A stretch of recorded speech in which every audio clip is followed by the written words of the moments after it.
तो नमस्कार, मैं बालाजी और आज हम लोग देखने जा रहे हैं केमिस्ट्री का एक बहुत ही मोस्ट इम्पोर्टेंट टॉपिक जिसमें बच्चे काफ़ी ज़्यादा कंफ्यूज होते हैं। और वो कंफ्यूजन उनके सामने क्या होती है कि जब भी उनके सामने कोई भी केमिकल फार्मूला लिखा हुआ आता है तो उसको पढ़ ही नहीं पाते हैं। इस उदाहरण के तौर पर अगर मान लीजिए कि मैं यहाँ पर लिखता हूँ CaSO4, तो इसका वास्तविक नाम क्या होगा ये बच्चे नहीं बता पाते हैं।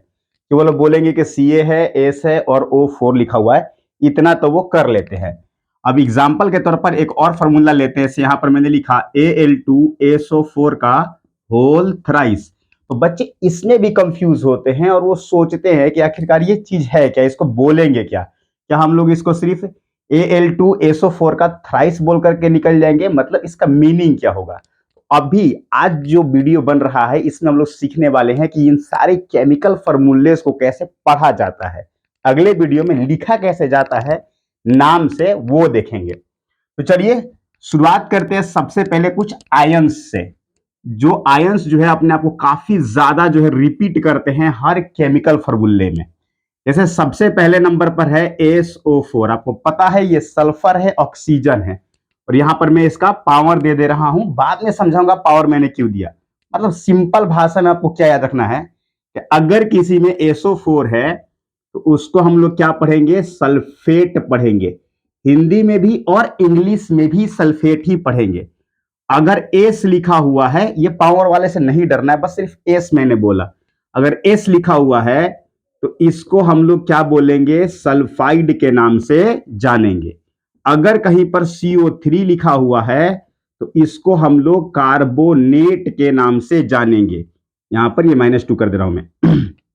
फिर यहां पर चलते हैं, अगर OH लिखा हुआ है तो इसको हम लोग हाइड्रो ऑक्साइड के नाम से जानेंगे।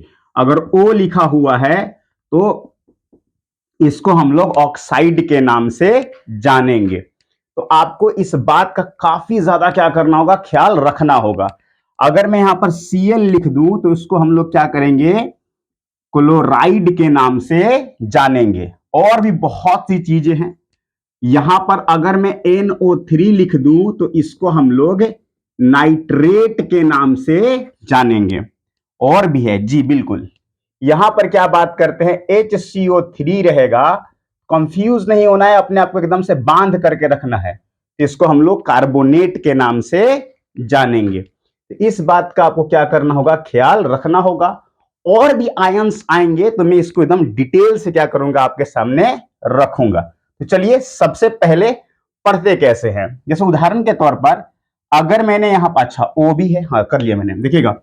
अगर उदाहरण के तौर पर अगर मैंने यहां पर NaCl लिख दिया, फिर मैंने यहां पर Na2 और यहां पर SO4 लिख दिया, फिर मैंने यहां पर NaHCO3 लिख दिया, फिर मैंने यहां पर आपको क्या लिख दिया, NaOH लिख दिया, फिर यहां पर मैंने Na2O लिख दिया।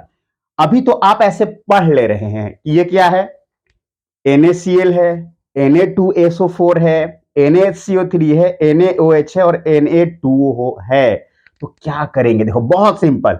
ये जब आप एटॉमिक नंबर्स आपको टीचर रटवाए होंगे, कहते होंगे क्या 1 से लेकर के 20 तक आपको क्या करना है, फुल्ली रट लेना है। मतलब होता तो 120 है, लेकिन 1 से लेकर के 20 तक जो एटॉमिक नंबर्स जैसे hydrogen, helium, lithium, beryllium, boron, carbon, nitrogen, oxygen, fluorine, neon, sodium, magnesium, aluminium, silicon, phosphorus, sulphur, chlorine, argon, potassium, calcium, इतना तो आपको याद करना ही है भाई। देखो यहां पर क्या है, Na, ठीक है। Na को क्या बोलते हैं हम लोग, तो भैया Na को हम लोग बोलते हैं सोडियम, इसमें कोई डाउट नहीं है। अच्छा, इसके बाद यहां पर क्या है, Cl। तो देखिएगा Cl का मतलब क्या पढ़ेंगे, क्लोराइड। तो इसका नाम क्या हो जाएगा, सोडियम क्लोराइड। इसको नीचे नहीं लिखेंगे, स्पेस के कारण मैंने ऐसे लिख दिया। अच्छा, यहां पर क्या है Na, तो ये क्या हो जाएगा हमारा सोडियम। क्लियर। और देखो SO4 है तो क्या पढ़ेंगे, सल्फेट। बहुत सुंदर, ठीक है। अब देखो यहां पर Na है तो Na का मतलब समझ गए, सोडियम।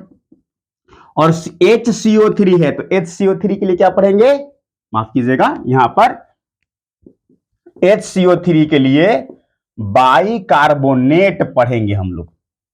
इसका नाम क्या हो जाएगा, इसका नाम हो जाएगा सोडियम बाइकार्बोनेट, ठीक है, सोडियम बाइकार्बोनेट। उसी तरीके से इसको देख लीजिए, NaOH है तो क्या होगा, sodium hydro oxide. Clear, sodium hydro oxide, और ये सोडियम ऑक्साइड, ये वाला क्या हो जाएगा, सोडियम ऑक्साइड। अब मैं थोड़ा क्विक रिवीजन आपको कराता हूं।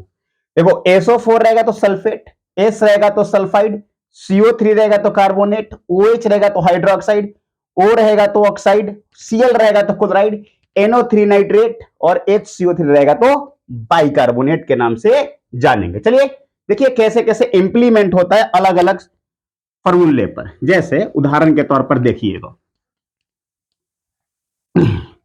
मैं फिर से इसको लिखता हूं।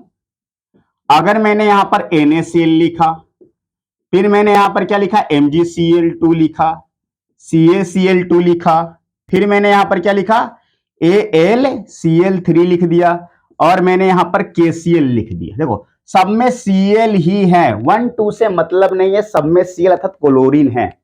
बस सिंपल, इसको क्या पढ़ेंगे, Na है तो क्या पढ़ेंगे भाई साहब, सोडियम, और Cl है तो पिछले बार ही बताए क्लोराइड। अब वही Mg के साथ Cl लग गया, समझ गए होंगे, तो क्या हो जाएगा हमारे साथ यहां पर मैग्नीशियम क्लोराइड। क्लियर, उसी तरीके से Ca का मतलब समझ गए, क्योंकि 1 से लेकर के 20 तक जब आपने रट रखा है उसमें तो मिलेगा ही कैल्शियम। तो यहां पर क्या हो जाएगा आपका कैल्शियम क्लोराइड।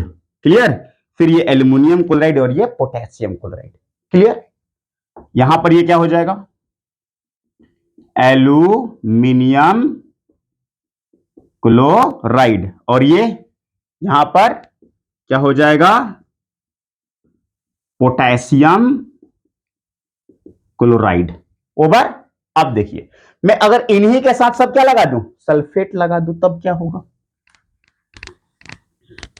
अगर मैं इन सब के साथ क्या लगा दूं, सल्फेट, अब मैं लिखूंगा भी नहीं, ऐसी चीजें हो गई, क्या हो जाएगा यहां पर Na2SO4, Al2SO4 का थ्राइस, CaSO4, MgSO4, K2SO4, तो सबके साथ SO4 है, और जिस किसी कंपाउंड में अगर SO4 आ जाता है तो उसको क्या पढ़ते हैं, सल्फेट।